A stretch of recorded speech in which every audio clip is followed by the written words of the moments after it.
Now gold is not enough. Hi everyone, my name is Kayla and I own Kayla Kristen Photography, and I just thought I would come on here and talk to you guys a little bit about taking photos today. So when I'm talking today, I'm going to be talking mostly about taking photographs of your children, which is my specialty.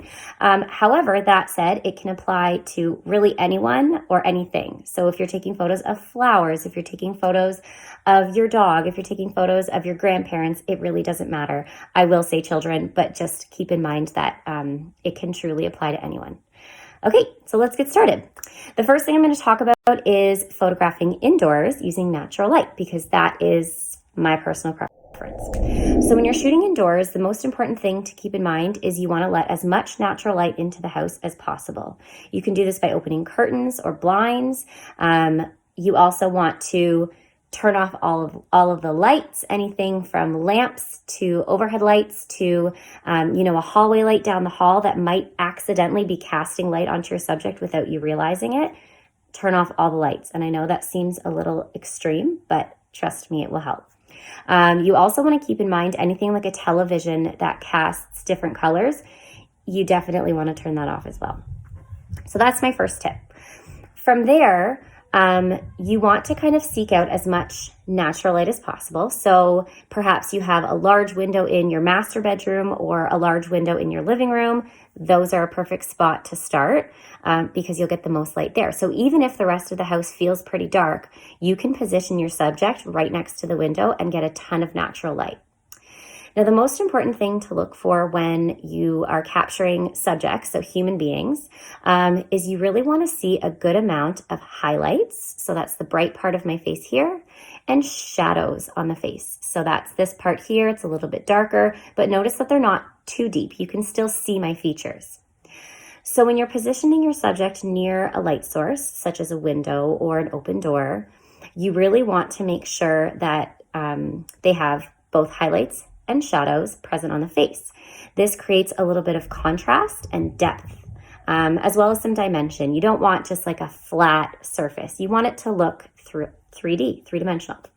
So my best advice for achieving this is having the window just to the right or left side of the face. So at a 90-degree angle, having it right beside your subject and your subject facing you. Or you can have your subject slightly angled at about a 45-degree angle towards the light source, which will create a little bit less shadow. You can see the highlights are present just under my eyes here and on my chin.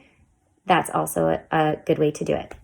Now, it might be kind of tricky to kind of figure out your preference and the best light at first. So what I recommend is simply just placing your child near the light source, turning them in a 180-degree angle, so turn them around in a circle, and watch the highlights and shadows on their face as you do this. Take a couple test shots on your phone. Your phone has a way of capturing the nuances of highlights and shadows that the naked eye can't actually see. So that's a really great way just to make sure that you're kind of using the best light and that you're positioning your subject at the best angle. It will also depend on the type of photo you're hoping to achieve. So for my style of photography, I really like bright, light, and airy photos. So I'm going to want to seek out as much light and as few shadows as possible. If you're someone who's more drawn to photos that are dark, moody, then you're going to want to maybe move your subject further away from the light source and make sure that there's a bit more depth, so a bit more shadow present. So hope that makes sense. I'm going to show you a photo here, and in this photo, you'll notice that the light source is just to the right of the frame, and actually this is a photo of my daughter, and she's angled her face just towards it, so a bit at a 45-degree angle. If you look very carefully, you'll see that there are lots of shadows present just on, so when you're looking at it, the left side, which would be the right side of her face, but they're soft shadows. They're not very deep, they're not dark. And there's a lot of natural highlights present on the other side of her face that's closest to the window. So that gives you an idea of where she's angled. And actually, I had her probably a foot or less towards the window. So that gives you a really good idea of how that looks. This leads me to my next topic. and this is connected. So in your home, you're going to have obviously different color walls. Some people have white walls, which are perfect for taking photos of people, but few of us actually have white walls in our homes. Some people have dark colored walls, some people have bright colored walls. My best piece of advice for choosing the best place in your home to photograph is to choose a room that has very natural, neutral colors. So anything like light grays, warm beiges, things like that.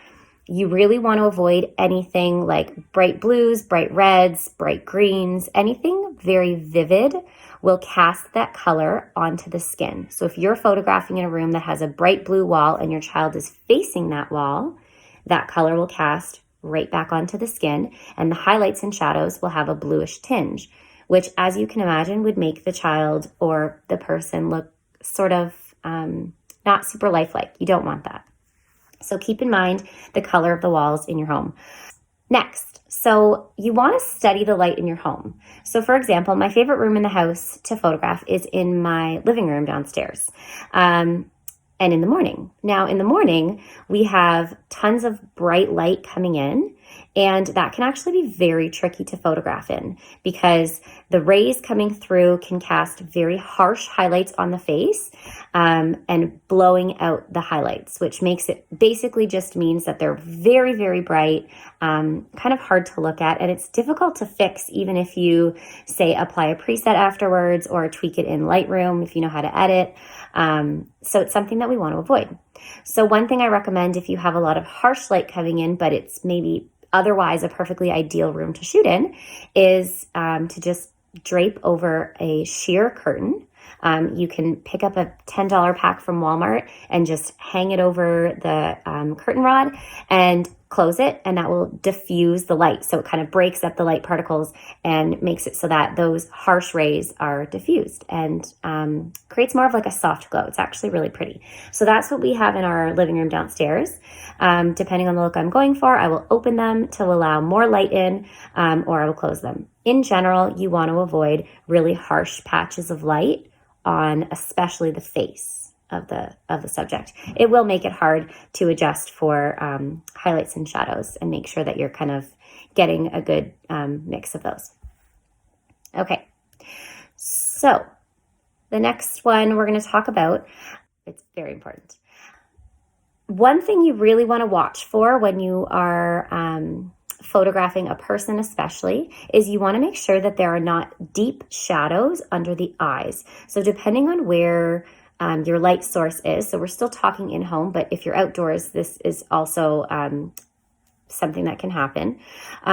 Depending on where the light source is, it may cast deep shadows under the eyes. So I'm thinking more overhead lights casting down, because we do have like hollow eye sockets, it can, and because of our foreheads, it can create a deep shadow, which again, doesn't make you look super lifelike, makes you look very tired, obviously something that we want to avoid. So turn off those lights above. This is also something that can happen if you're shooting outside during midday. So if it's a bright, sunny summer afternoon and the sun is right above your head, it will cast deep shadows under the eyes, something you want to try to avoid. So please keep an eye out for that. That leads me to outdoor light. So as I mentioned, it can be really tricky to shoot in the middle of the day on a sunny day. I try to avoid it if I can. Now, some people love it. Some people take beautiful photos, but I will say if you're starting out with photography, just looking to take beautiful photos of your children or your pet or flowers, try to avoid midday on a super sunny day. So this is because it will, like I mentioned, create dark shadows under the eyes, but also your highlights will be very intense. So even if you're photographing something, say like a bright red flower, the highlights falling onto that flower will be so intense that it will be really difficult to edit it properly and to make the photo look right. So if you're starting out with photography, the best light that I would personally recommend to shoot in is overcast light. You've probably heard this before, and that's because just like the sheer curtains diffuse the light in your home, clouds diffuse the sunlight coming down from the sky. So the great thing about shooting with cloud cover is that you can shoot any time of day in any spot, so you can choose the most photogenic location and not worry about having too many shadows or too many highlights. It's pretty much even light. So that's a really good tip if you're someone starting out and you want to experiment shooting outside. Now, if you find yourself outside, because obviously you want to capture your real moments, you want to capture your memories with your kids, and that doesn't just happen. You don't just make memories on cloudy days. That's just not the case. So if you do find yourself outside on a super sunny day, simply find yourself some open shade. So open shade would be anything where, say you have a building just to one side of your body, and it's casting a huge shadow on the ground. Place your subject there. Because that way it's basically the same as shooting an overcast. It's even light, easy to work with. Another spot would be maybe under some large trees. Now, keeping in mind, if you're in a spot where there's a ton of grass and it's really green and a ton of lush green trees, just like in your bedroom or in your hallway or in whatever room in your house that has bright colors, it may cast color onto the skin. So with greenery especially, I find it quite tricky. It can make the skin appear kind of yellowish green if there's too much of it. So that's why I say open shade. So let me explain this. Say, for example, you have a field of grass and you have these big, beautiful trees, and there's a pocket of shade underneath them. You want to position your subject towards the edge of the shade cover so that their faces are facing the open sky. That would be allowing a lot of natural, clean light to enter onto the face, and it would keep that color casting at bay. In comparison, if you were to back the subject up and have them right in the depths of like the forest or wherever you're shooting with the big trees, there's tons of big trees overhead, that's going to cast the color down onto the skin, make the skin muddy and dark, and it's going to make it greeny yellow. So put them just towards the edge of where the shade is so that they're facing the open sky. Always a great tip. The same would apply for if you're shooting just beside a building. Have them facing towards the open sky, assuming that there's not too much sun that's causing them to squint, of course. So hopefully that little tip helps you. So in this photo that I'm going to show you, it was shot, again, this is my daughter. She was just a little baby, and it was shot on an overcast fall day. And as you can see, she's in the carrier and she's angled up towards the sky. And because it's overcast, there aren't super bright highlights present on her face. The only thing I would have done differently with this photo, because she's got her hood on, you can see a little bit of shadow just around her forehead and covering her eyes. I would actually have taken a moment to lift the hood back just a little bit so you could see a bit more highlights present on her face. But if you look at the image, you'll see that overall, highlights are quite soft and even. They're not harsh, they're not too bright, but there is also the presence of shadows to create a little bit of dimension and a little bit of depth. So that's a perfect example of shooting outdoors during an overcast day. Okay, some of my other favorite times to shoot outdoors, actually my absolute favorite times to shoot outdoors, are just after sunrise, which can be a little bit tricky if you live in Alberta, because we do have very early sunrises in the summer, but the light is gorgeous, and just before sunset, which is often referred to as golden hour. You've probably heard of this. So the great thing about shooting at this time of day is the light is very soft and warm and glowy. It has just a beautiful romantic quality to it. And the sun is lower in the sky. It's not right above. It's not going to cast those dark shadows under your eyes. And it's easier to diffuse through things like trees or block partially by a building, etc. So we'll talk a little bit about how to use this light. So if you're shooting outdoors, we'll say sunset because that's typically when I do most of my shooting. I actually tend to shoot within 2 to 3 hours of sunset, sometimes leading up to the hour just before. In the last 30 to 15 minutes right before sunset, the sun dips really low in the sky and gets a really orange color to it. Some photographers rock this and they make it look so beautiful, and some people love this light. I actually prefer when the sun is a little bit higher and a little bit softer, more yellowy versus orange. But that's just a preference. The one thing about the sun dipping very low, so 30 to 15 minutes just before sunset, is that if you are shooting in a spot that has tall buildings or tall trees, you will miss the sun. It will have dipped behind those trees or buildings. So something to keep in mind. So we'll say it's an hour before sunset.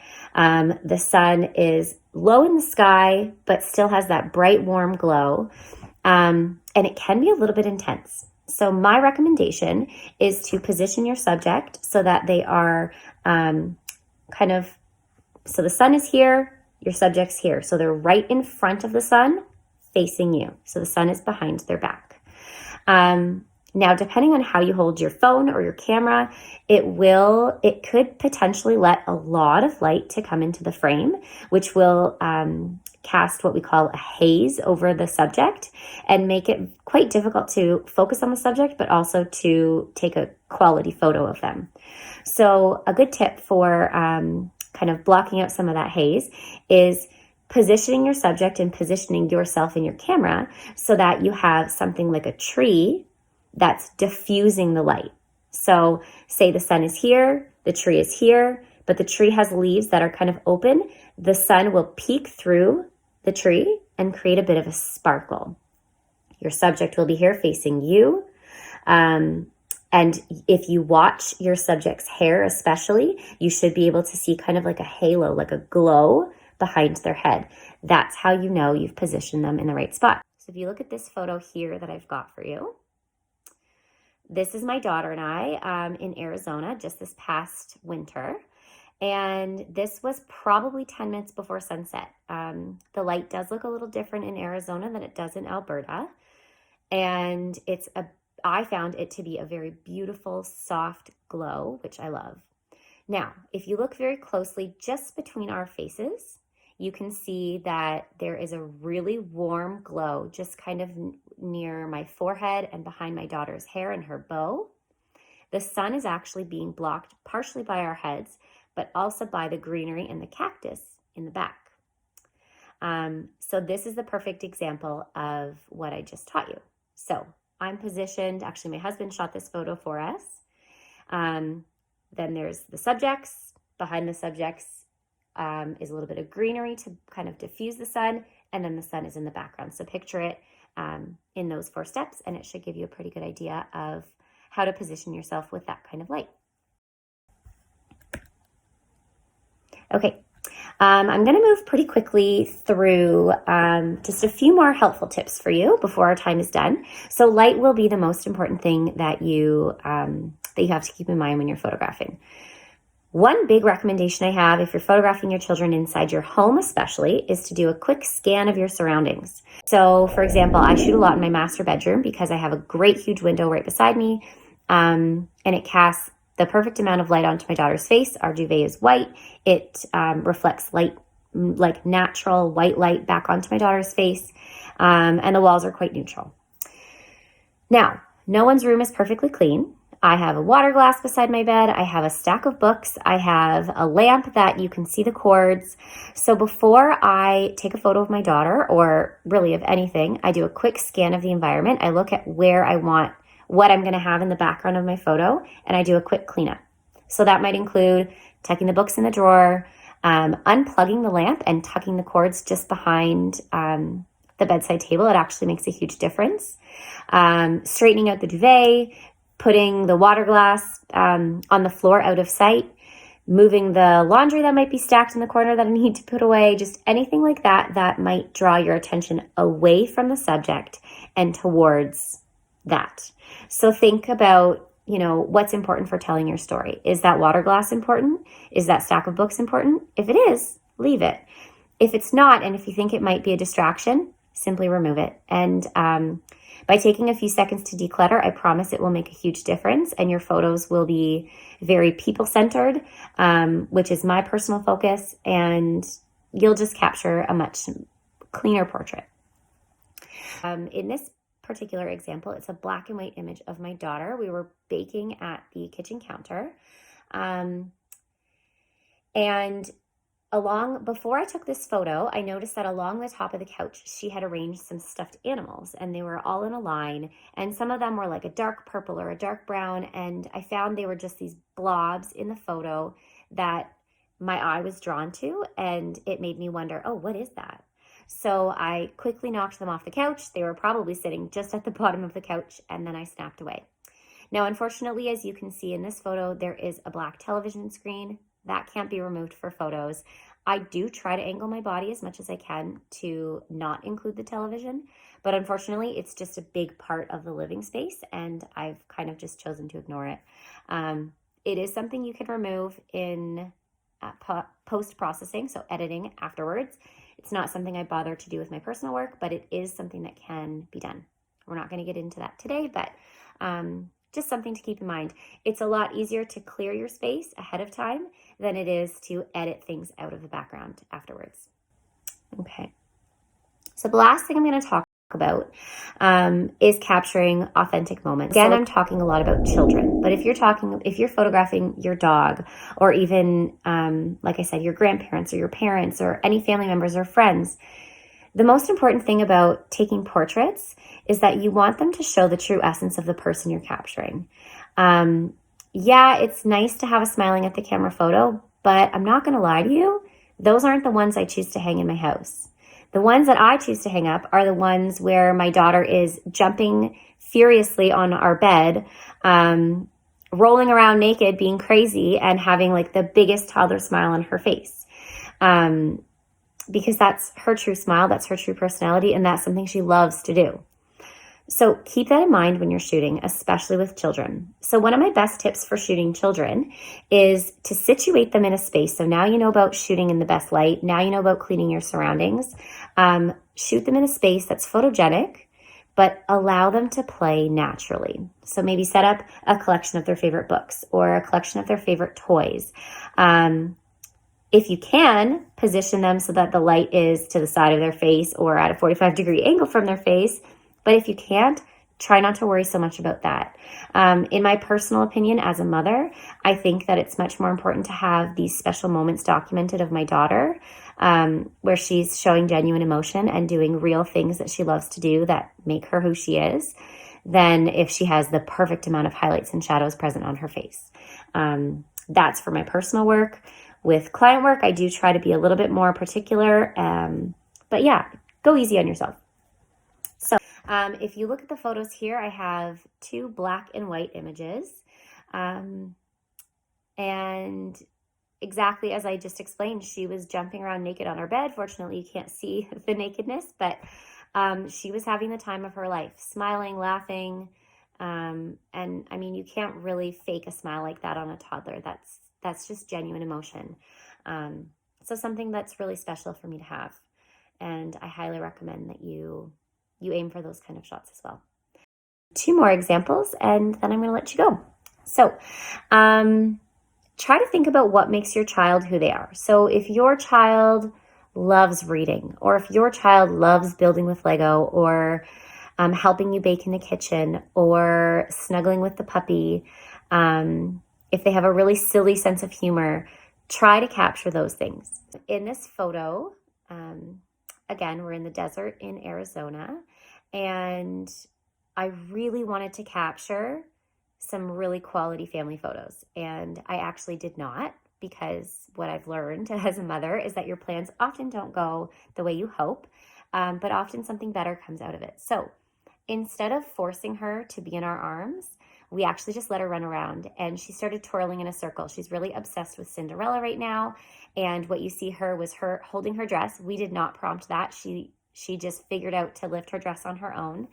And she was twirling around in a circle and just being like the happiest girl, shrieking, laughing. I have a whole series of photos like this. But this one in particular I really love, because I love the way her little leg is tucked in behind, and her smile, and the way she's holding her dress. Again, this was golden hour, so it was just before sunset. You can see that the sun is glowing just behind her, but it's diffused through the greenery. And yeah, this was just a true, genuine moment. And I think it was so much better than anything I could have crafted if I forced her to be in our arms. Lastly, I'm going to show you this one, a huge jump back in time. She was 3 months old here. This was taken in her bedroom. As you can see, she's just beside the window. If you look at the highlights on her face, they're actually quite bright because she's so close to the window. And we do have curtains partially open. So here she was having her bum change, which was at the time her absolute favorite thing to do. It led to the biggest smiles, the best conversations. She was cooing and like the cutest moments you could possibly capture at that age. I always knew that that was a time when I could take out my camera while my husband was changing her and I could take some photos and they would be super authentic and genuine. And so, you know, I didn't really stage this very much. She was literally having a bum change and I grabbed my camera and she was smiling up at her daddy, who she loves. And this is a photo that I will cherish forever because it really captures her true, genuine smile and herself at that age, which has long since passed. So it's nice to have that. So I know that this was just a quick little video and there is truly so much to learn about photography. But I hope that this gives you just a good starting point for capturing your children or whoever you may be photographing. Light, surroundings, and capturing genuine emotions and moments to me are some of the most important things. There are so many other things that go into taking a great photograph, but this is a great foundation for you to grab your camera, grab your phone, it doesn't matter what you're shooting with, and just capture some real moments and some real memories of your beautiful family. So I really hope this was helpful, and if you want to get in touch, if you have questions, if you want to learn more, please don't hesitate to send me a quick email. I will link it for you here, and you can check out my website to see some more photo inspiration. So I really hope this was helpful, and I can't wait to see some amazing photos that you take of your own children. Okay, it was so nice meeting you. Bye.